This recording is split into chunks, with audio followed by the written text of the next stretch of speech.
छत्रपती शाहू महाराजांचा।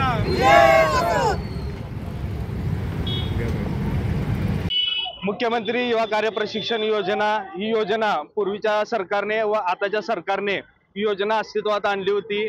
सदर मुख्यमंत्री युवा कार्य प्रशिक्षण योजनेचा कालावधी हा 6 महिन्याचा होता।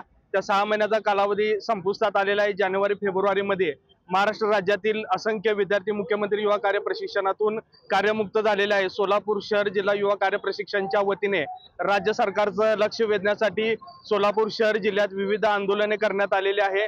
सोलापूर शहर जिल्ह्याच्या आंदोलनाची प्राथमिक स्वरूपामध्ये पहिली दखल घेऊन पहिल्या प्रशिक्षणार्थी जे कार्यमुक्त झालेले आहे त्यांचा विचार करूनच दुसऱ्या टप्प्यातील कार्य प्रशिक्षणार्थींना नव्याने नियुक्ती देण्यासंदर्भात शासन आदेश जारी करण्यात आला होता। महाराष्ट्र राज्याचा अर्थसंकल्पीय बजेट तसेच विधिमंडळाचं अधिवेशन सध्या मुंबई येथे चालू आहे। मुख्यमंत्री युवा कार्य प्रशिक्षणार्थींना मुदतवाढ मिळावी यासाठी राज्य सरकारचे लक्ष वेधण्यासाठी सोलापूर शहर जिल्हा मुख्यमंत्री युवा कार्य प्रशिक्षण यांच्या वतीने आंदोलन छेडण्यात आले होते।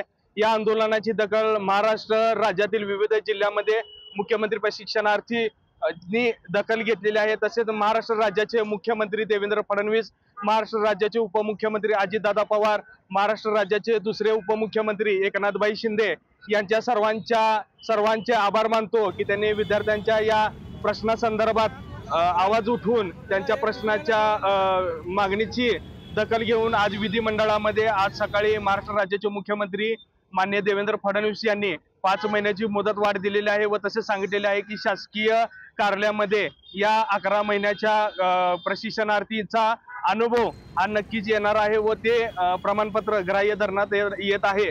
तरी आम्ही सोलापूर शहर जिल्ह्यातील युवा कार्य प्रशिक्षणार्थींनी विश्वरत्न डॉक्टर बाबासाहेब आंबेडकर यांना पुष्पहार अर्पण करून असा हा आनंद उत्सव साजरी केलेला आहे। मी राज्य सरकारचे मनपूर्वक आभारी आहे की येणाऱ्या काळामध्ये विद्यार्थ्यांच्या प्रश्नासंदर्भात न्याय देण्याची भूमिका आपण सरकारच्या वतीने करावी। धन्यवाद।